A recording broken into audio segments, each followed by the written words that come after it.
At the time of making this video, Pokemon Scarlet and Violet were just recently announced, and with it we got a brand new look at the regions and starters. Hashtag Coco gang.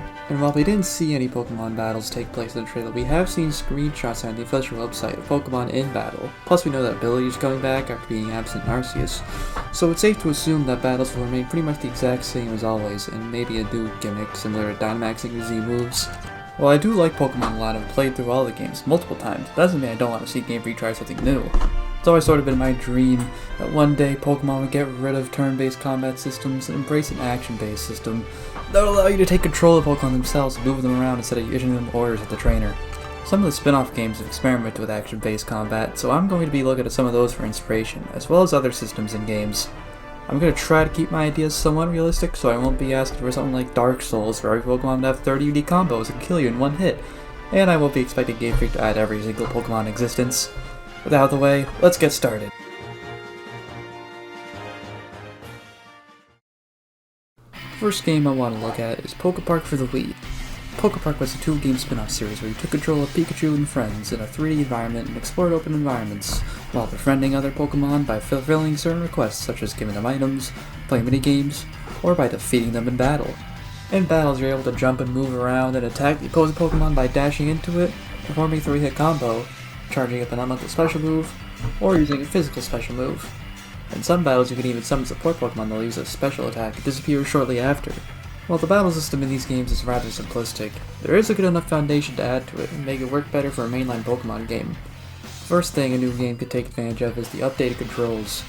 Poké Park Wii was played with a sideways Wiimote, meaning there really wasn't a whole lot of buttons to work with. Since this theoretical game could release on modern consoles, the controller would have a lot more real estate to work with. Since we can now relegate movement to the analog stick, we can now use the D-pad for something else. My idea is that it could be used to summon support Pokemon that you can set to each direction. You would also be able to use up to 6 Pokemon and switch between them whenever you want by loading up the menu or if the current Pokemon faints. You could also use the B and A buttons to dash and jump and use the X and Y buttons to attack with either a light or heavy attack. Simple stuff.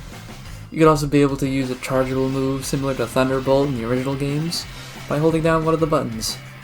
I'd also like to add an ultimate meter that will allow Pokemon to use an ultimate move similar to Z moves. I realize that adding all these moves and animations would probably mean the amount of use of Pokemon would be cut down, but I still think this would be a fun way to breathe new life into Pokemon battles. To shift gears a bit, there's another game I think could work well as a basis. Final Fantasy VII Remake. This might seem like a bit of a leap from Poké Park, but there are some ideas that I think could work really well. The main element being the command system. In FF7 Remake you can stop time and bring up a menu that allows you to choose a command such as casting a spell or using an item. These commands are connected to a meter however, so you can't use them constantly, and some commands cost more meter than others. My idea is that we replace all the spell and technique commands with traditional Pokemon moves, so that we can try to preserve some of the more turn-based elements that Game Freak has grown oh so accustomed to. The other main thing that would make this different from the previous game we went over is that party members in FF7 fight alongside you and move around on their own, unless you switch into them. I want to try bringing that element into this new game we're creating, because I think having multiple Pokemon on screen that can fight alongside you could add a lot of options for a player to experiment with. And everything else we could probably just copy from FF7 Remake. Even the limit break system would just act as the ultimate meter from before. Those are just my ideas for a new combat system for Pokemon. Are some of these requests unrealistic? Probably. But I can still hold out to hope, gosh darn it! Do you think any of my ideas would be good? Or maybe you have your own ideas that you would think would work as well? Let me know in the comments below. See ya!